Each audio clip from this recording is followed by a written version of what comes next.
WWF Superstars 2 is another Game Boy exclusive, and I really wanted to keep an open mind with this one.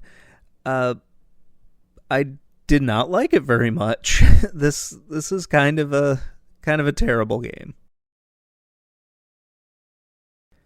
After playing one match, I kind of got the impression that this was a port of WWF Steel Cage Challenge for the NES, and it's really rough. This is another arcade game, so there's no story with it, and we don't really need to go through any of that. There are a few more game modes on this one than there were on the previous Superstars game, so you can do a one-on-one match, a tag team match, or a tournament. And the tournament is just a gauntlet match. You also have the option for a cage match.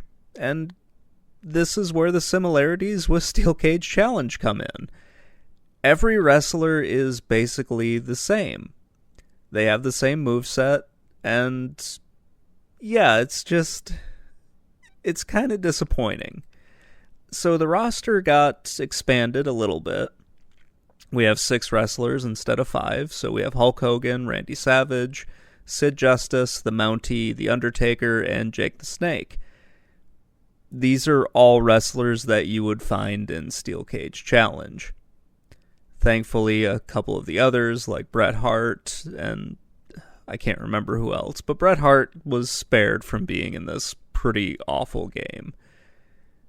This uses a grapple system that is essentially a tug of war, and it devolves into just button mashing.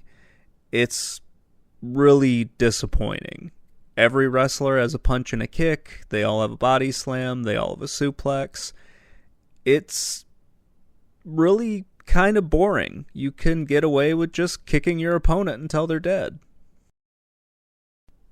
One thing that I found a little confusing is your opponent will just randomly regain their health. There's no real explanation for it in the game. You'll just be kicking his ass, and then all of a sudden his health will come back to almost full.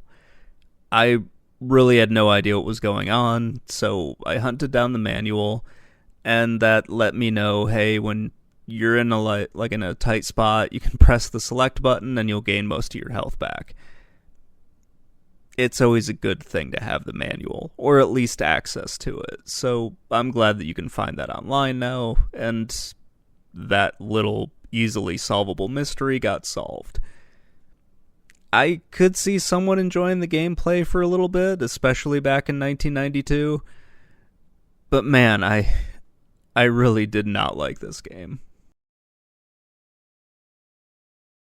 I think the first WWF Superstars looks better than this.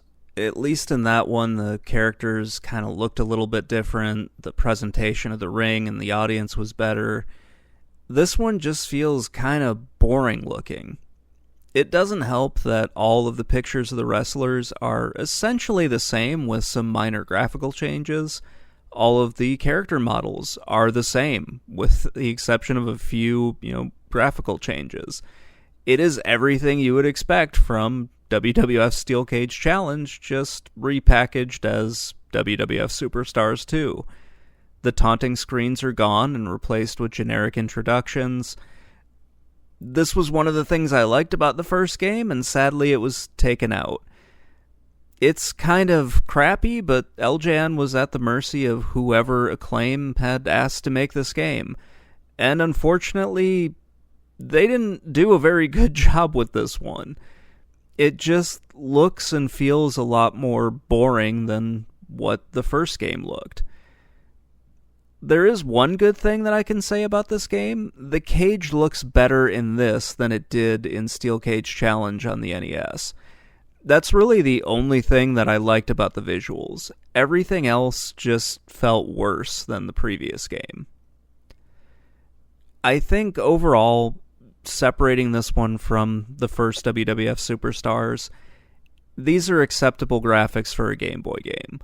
They aren't terrible, I just don't think that there's anything special about them, and there's really nothing that makes me say, hey, this could stand out from the other wrestling games. It's just had all of the charm stripped away from the first game and replaced with just this generic thing that really doesn't look all that great.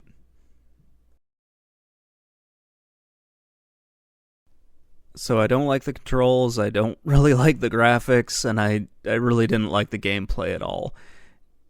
This probably would have been fine for back in 1992. Just anything on the Game Boy was usually fine just to pass the time, and that probably would have happened with this. You could just sit down, play it for a little bit, and then move on.